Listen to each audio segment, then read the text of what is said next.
আসসালামু আলাইকুম everyone, cooking নেস্টের প্রথম ভিডিওতে আপনাদেরকে স্বাগত। আজকে আমি তৈরি করে দেখাবো পটেটো পিনুল। এই জন্য আমি 1.5 কাপ ময়দার সাথে 1 টেবিল চামচ কালো জিরা, 1 চা চামচ লবণ এবং 1 টেবিল চামচ তেল দিয়ে ভালোভাবে ময়দার সাথে উপকরণগুলো মিশিয়ে নেব। ময়দার সাথে উপকরণগুলো এমনভাবে মিশাতে হবে যাতে হাত মুঠো করলে এভাবে দলা পেকে আসে। ময়দা এবং তেল এভাবে মিশানোর পরে আমি অল্প অল্প পানি দিয়ে একটি ডো বানিয়ে নেব। আমার এখানে প্রায় 1 কাপের মতো পানি লেগেছে, আপনাদের কম বেশি লাগতে পারে। আমি অল্প অল্প পানি দিয়ে একটি ডো বানিয়ে নিচ্ছি। ডোটা খুব একটা নরম হবে না, আবার শক্ত হবে না। সামান্য একটু তেল মেখে আর একটু মথে এটা আমি 30 মিনিটের জন্য রেস্টে দিয়ে দিই। এরই মধ্যে আমি একটি আলুকে সিদ্ধ করে ম্যাশ করে নিচ্ছি।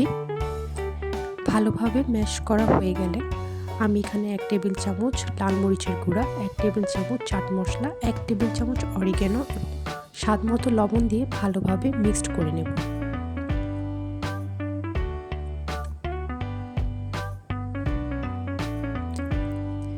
এদিকে আমি আগে থেকে পেঁয়াজ এবং কাঁচামরিচকে মিহি কুচি করে নিয়েছি। একটি ফ্রাই প্যানে সামান্য তেল দিয়ে পেঁয়াজ কুচিকে আমি হালকা ভেজে নেব। হালকা ভাজা হয়ে আসলে আমি ম্যাশ করা আলুটি দিয়ে দিব। তেলের সাথে আলুটিকে আমি কিছুক্ষণ ভেজে এরপর নামিয়ে নেব। এরপর আগে থেকে রেডি করে রাখা ডোটিকে রুটির মতো আমি বেলে নেব। খুবই পাতলা করে বেলতে হবে।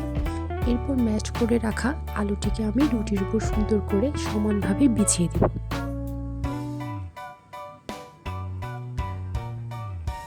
এমনভাবে বিছাতে হবে যাতে কোনো অংশ ফাঁকা না থাকে। এরপর আমি রুটিটিকে এভাবে রোলের মতো করে ভাঁজ করে নেব।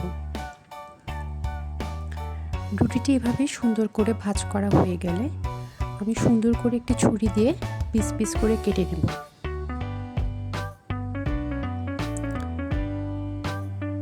কাটার পরে প্রতিটা পিস দেখতে ঠিক এমনই হবে, হাত দিয়ে একটু ছড়িয়ে দিতে হবে। 2 টেবিল ময়দা এবং পানির সংমিশ্রণে আমি একটি স্লারি তৈরি করে নিলাম। কনসিস্টেন্সিটা ঠিক এমনই পাতলা হবে। এরপর পিনুলগুলোকে আমি ভালো মতো এই স্লারিতে ডিপ করে ডুবো তেলে ছেড়ে দেব। গোল্ডেন ব্রাউন হওয়া পর্যন্ত অপেক্ষা করব, এরপর তুলে নেব। খুবই অল্প উপকরণে ঝটপট হয়ে গেল পটেটো পিনুল।